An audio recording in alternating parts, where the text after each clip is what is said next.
कृति जी देखिए, मैंने बहुत धैर्यपूर्वक सुना है आदरणीय हमारे वक्ताओं को। अभी मैं ये कहना चाहता हूं कि आज ये 2014 के बाद का आजाद भारत समझ रहे हैं। इनको ये लग रहा है कि भाजपा ही हिंदुस्तान है, मोदी ही भगवान है। ये इस तरह की बातें कर रहे हैं जिनका खुद का इतिहास कलंकित रहा हो। वो ये देख रहे हैं कि बापू के इस देश में बापू के राष्ट्रपिता की हत्या करने वाला कौन था, उसके बारे में क्यों नहीं बताते।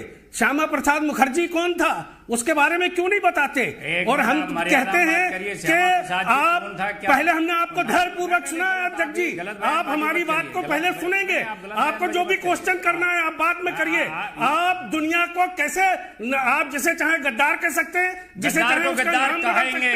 आप सुनने का आपको धैर्य भी रखना चाहिए, आपको धैर्य रखना चाहिए सुनने का। आप ठीक से बात करिए। और सावरकर को आप वीर कह रहे हैं, आप अपना इतिहास बताने की कोशिश कर रहे हैं। आपको लग रहा है कि 2014 के बाद क्या ये देश आजाद हुआ है? जिन्होंने इस देश में आजादी के लिए अपना लहू बहा दिया, जिन्होंने आज उसी नवाब के भोपाल में रहकर उसी की जमीन पर उसी का दिया हुआ कोई उसकी जमीन यहाँ पर रह रहे हैं, गोंड राजाओं के साथ गद्दारी करके बहन बना करके प्रॉपर्टी छीनी है, मारा है। गद्दारी का इतिहास है पूरी जनता से, पूरे शहर भोपाल से।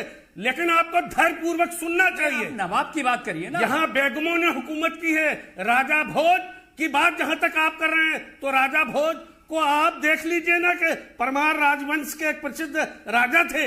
उनका जो है ना पूरा शासनकाल मालवा के क्षेत्र में रहा है। उनको आप भोपाल से जोड़ने की कोशिश कर रहे हो। आप इतिहास को तोड़ने मरोड़ने के अलावा कोई दूसरा काम करने के लिए कोशिश ही नहीं करते हो।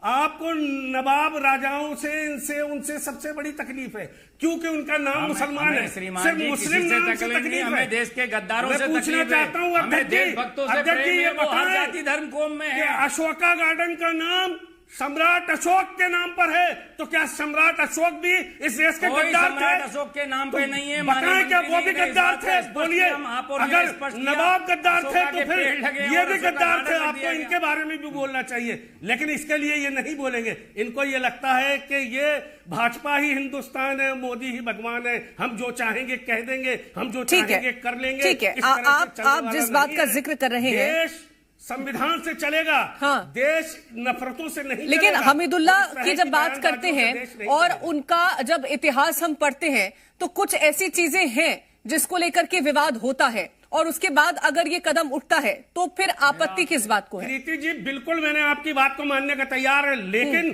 कलंकित कहना, गद्दार कहना, इस तरह के शब्दों का उपयोग करना, अरे इनके मोदी जी भी तो पाकिस्तान बिरयानी खाने गए थे। मोदी जी भी तो पाकिस्तान गए थे। अगर वो लोग भी तो इससे गद्दार थोड़ी कहने का कोई। उसके रिश्तेदार थे कृति जी, तो ये भी तो गए। आशीष शर्मा जी, ये जो मांगे उठ रही है रह रहकर हर तीसरे चौथे हफ्ते, हर दूसरे महीने ये मांगे उठने लगती है। एक बार में सारे नाम